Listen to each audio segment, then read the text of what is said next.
Faf और धवन दोनों को ही रहेगा पहली ट्रॉफी का ख्वाब। पर आईपीएल 2023 में कौन है मजबूत, आरसीबी या पंजाब? तो दोस्तों it's time for Virat Kohli versus Jonny Bairstow. इधर ग्लेन मैक्सवेल होंगे तो इधर Liam Livingstone, Josh Hazlewood versus Kagiso Rabada. यानी कि I am talking about royal Challengers Bangalore versus Punjab Kings. पूरे आईपीएल की ये दो ऐसी टीमें हैं जिनके फैंस हमेशा ही पागल रहते हैं। आईपीएल 2023 के लिए आरसीबी और पीबीकेएस दोनों ही टीमों का नया स्क्वाड आ गया है। दैट्स व्हाई इस वीडियो में आईपीएल 2023 के लिए हम आरसीबी और पंजाब किंग्स के बीच में फुल कंपैरिजन करने वाले हैं। बिल्कुल प्लेइंग 11 के हिसाब से प्लेयर टू प्लेयर के बीच में हम कंपैरिजन करेंगे and will try to know कि आखिरकार 2023 में जब ये दोनों टीमें आपस में भिड़ेंगी तो किस टीम के जीतने के चांसेस ज्यादा होंगे। तो आप वीडियो को एंड तक देखिएगा, बट उससे पहले if you came for the first time then you gonna do subscribe, press the bell icon for all latest updates of cricket and IPL. चलिए जी, पहले हम दोनों टीमों के ओपनर्स का कंपैरिजन कर लेते हैं। तो बैंगलोर के लिए ओपनिंग करेंगे Faf du Plessis and Virat Kohli. वहीं दूसरी तरफ पंजाब के लिए ओपनिंग करेंगे Shikhar Dhawan and Jonny Bairstow. Now Shikhar Dhawan versus Faf du Plessis की अगर हम बात करें तो दोनों ही सेम स्टाइल की बैटिंग करते हैं। पहले थोड़ा वक्त लेते हैं एंड बाद में जाकर एक्सेलरेट करते हैं। पिछले आईपीएल में दोनों के रन्स भी ऑलमोस्ट सेम थे, लेकिन एक चीज वो कैप्टनसी वाली बात, कैप्टनसी मटेरियल वाली बात, उसकी वजह से Faf du Plessis Shikhar Dhawan से आगे निकल जाते हैं। पिछले साल फैफ की कप्तानी बैंगलोर के लिए इंप्रेसिव रही थी। फैफ की कप्तानी में ये टीम क्वालिफायर 2 तक गई थी, लेकिन अभी तक धवन के आईपीएल में एज ए कैप्टन स्टैट्स अच्छे नहीं है। किसी को भी नहीं पता वो एज ए कैप्टन क्या करने वाले हैं, इसीलिए फैफ धवन से जीत जाते हैं और आरसीबी को उनका पहला पॉइंट मिल जाता है। Now let's compare Virat Kohli and Jonny Bairstow. एक चीज जो इन दोनों में ही कॉमन है, दोनों ही अच्छे फॉर्म में। विराट टी20 वर्ल्ड कप के बाद फॉर्म में वापस आ गए। जॉनी बेस्टो का पिछला साल एज ए बैट्समैन कमाल का रहा था, लेकिन यार विराट इनके आईपीएल में स्टैट्स बोलते हैं और हम सबको पता है what Virat can do on his day, इसीलिए you gonna go with Virat and RCB को उनका दूसरा पॉइंट मिल जाता है। फाइनली ओपनर्स का कंपैरिजन करने के बाद Bangalore they've got 2 points. Now let's compare the middle order. तो बैंगलोर के लिए नंबर 3 पर होंगे Rajat Patidar, 4 Glenn Maxwell and 5 Mahipal Lomror. वहीं दूसरी तरफ पंजाब के लिए नंबर 3 पर होंगे Prabhsimran Singh, 4 Liam Livingstone and 5 Jitesh Sharma. यहां से अगर हम रजत पाटीदार वर्सेस प्रभसिमरन सिंह की बात करें तो no doubt Prabhsimran Singh youngster अच्छे हैं, लेकिन रजत पाटीदार का तो पिछला पूरा आईपीएल ही आउटस्टैंडिंग गया था। हम सबको पता है उन्होंने आरसीबी के लिए क्रंच सिचुएशंस में डिलीवर किया था, इम्पॉसिबल मैचेस जिताकर दिए थे। इसीलिए रजत नो डाउट प्रभसिमरन सिंह से जीत जाते हैं और आरसीबी को उनका तीसरा पॉइंट मिल जाता है। Glenn Maxwell versus Liam Livingstone. अगर हम इनके बॉलिंग कंपैरिजन की बात करें तो बॉलिंग से दोनों ही ठीक ठाक सा काम करके देते हैं, लेकिन अगर हम बैटिंग पे आ जाए तो लास्ट सीजन में Maxwell he was not at his best, जबकि Livingstone he was at the top. एक चीज और है, मैक्सवेल स्पिनर्स के अगेंस्ट तो तगड़ा मारते हैं, लेकिन पेसर्स के अगेंस्ट स्ट्रगल करते हैं, जबकि लियाम लिविंगस्टन पेसर्स और स्पिनर्स दोनों को ही तोड़ते हैं। दैट्स व्हाई लिविंगस्टन मैक्सवेल से जीत जाते हैं और आगे निकल जाते हैं। और अब फाइनली पंजाब को भी उनका पहला पॉइंट मिल जाता है। Now Mahipal Lomror versus Jitesh Sharma. देखिए महिपाल लोमरोर ने अभी तक आरसीबी की प्लेइंग 11 में अपनी जगह उस तरह से एस्टेब्लिश नहीं करी, जबकि जितेश शर्मा के लिए आप एस्टेब्लिश तो छोड़िए, उन्होंने पंजाब की 11 में अपनी जगह सीमेंट कर ली है, दमदार फिनिशर का रोल निभाया था।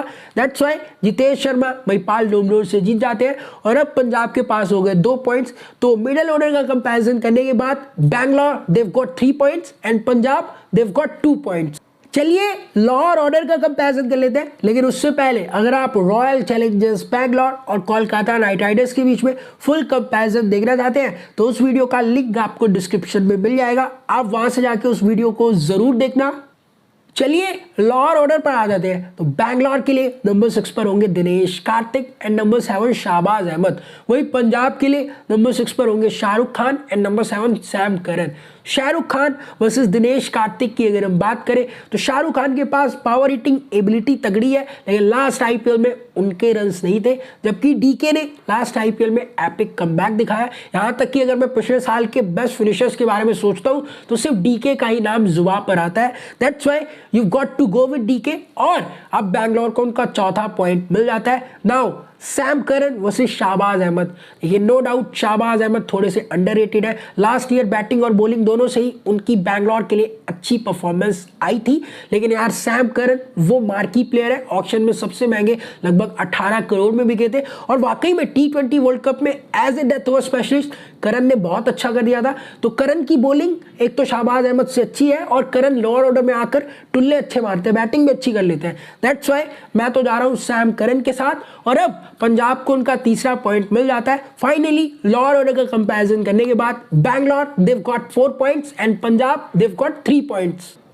Let's compare the bowlers. तो बैंगलोर के लिए नंबर 8 पर होंगे Wanindu Hasaranga, number 9 Josh Hazlewood, number 10 Mohammed Siraj and number 11 Harshal Patel. वहीं दूसरी तरफ पंजाब के लिए नंबर 8 पर होंगे Rahul Chahar, number 9 Kagiso Rabada, number 10 Arshdeep Singh and number 11 ऋषि धवन। अब आप लोग बोलोगे ऋषि धवन वो तो ऑलराउंडर है, वो कैसे नंबर 11 पर? मुझे भी पता है, वो कंपैरिजन बन नहीं रहा था हर्षल के साथ रखने के लिए मैंने उन्हें नंबर 11 पर रख दिया है। चलिए वनिंदु असरंगा वर्सेस राहुल चहर। अब यार last year Hasaranga second highest wicket taker थे, पर्पल कैप के बिल्कुल क्लोज थे और Hasaranga can bat as well, हमें भी पता है। दैट्स व्हाई हसरंगा राहुल चहर से जीत जाते हैं। I gonna go with Hasaranga और अब बैंगलोर के हो गए 5 point. Kagiso Rabada versus Josh Hazlewood. Last year Rabada ने 23 विकेटें ली तो हेजलवुड ने 20 विकेटें ली, वैसे आप बराबरी भी कह सकते हो, लेकिन डेथ ओवर्स में हेजलवुड के ऊपर मुझे तो उतना कॉन्फिडेंस नहीं आता, जबकि रबाडा कई बार डेथ ओवर्स में करके देते हैं। That's why you gonna go with Rabada और अब पंजाब के हो गए 4 points. Now Arshdeep Singh versus Mohammed Siraj. Last year Mohammed Siraj का बेस्ट नहीं था, अर्शदीप सिंह तो पिछले 3 साल से पंजाब के लिए अच्छा करते हुए हैं, खास तौर पर डेथ ओवर्स में तो अर्शदीप सिंह इज बेस्ट, इसीलिए अर्शदीप सिराज से जीत जाते हैं और अब पंजाब के भी हो गए 5 पॉइंट्स। हर्षल पटेल वर्सेस ऋषि धवन। डेफिनेटली बॉलिंग के मामले में हर्षल पटेल ऋषि धवन से आगे हैं और लास्ट ईयर शायद ऋषि धवन की उतनी बैटिंग भी नहीं आई थी। एक बॉलिंग ऑलराउंडर है, एक है बैटिंग ऑलराउंडर, लेकिन क्योंकि हर्षल के पास एक्सपीरियंस ज़्यादा है इसीलिए मुझे हर्षल के साथ ही जाना पड़ेगा। कंपैरिजन करने के बाद अब आरसीबी को उनका 6ठा पॉइंट मिल जाता है। तो ओवरऑल प्लेइंग 11 का कंपैरिजन करने के बाद Bangalore they've got 6 point and Punjab they've got 5 points. तो यार कंपैरिजन करने के बाद कोई उतना डिफरेंस आया नहीं है, इसीलिए चलिए हम ओवरऑल आईपीएल के हेड टू हेड स्टैट्स की मदद ले लेते हैं। तो अब तक आईपीएल की हिस्ट्री में रॉयल चैलेंजर्स बैंगलोर और पंजाब किंग्स के बीच में टोटल 29 मैचेस खेले गए हैं, जिनमें से 17 पंजाब ने जीते और 12 बैंगलोर ने। तो यहाँ पर पंजाब का बल्ला भारी नजर आ रहा है। ऊपर जब हमने प्लेइंग 11 का कंपैरिजन किया वहाँ बैंगलोर जीत रही थी, लेकिन ओवरऑल कंपैरिजन करने के बाद आई रेकन मुझे लगता है थोड़े से बैंगलोर के चांसेस ज़्यादा रहेंगे जीतने के। बाकी आप कमेंट करके जरूर बताना कि बैंगलोर या पंजाब आपकी इन दोनों में से फेवरेट टीम कौन सी है। वीडियो पसंद आई हो तो you good do like and share.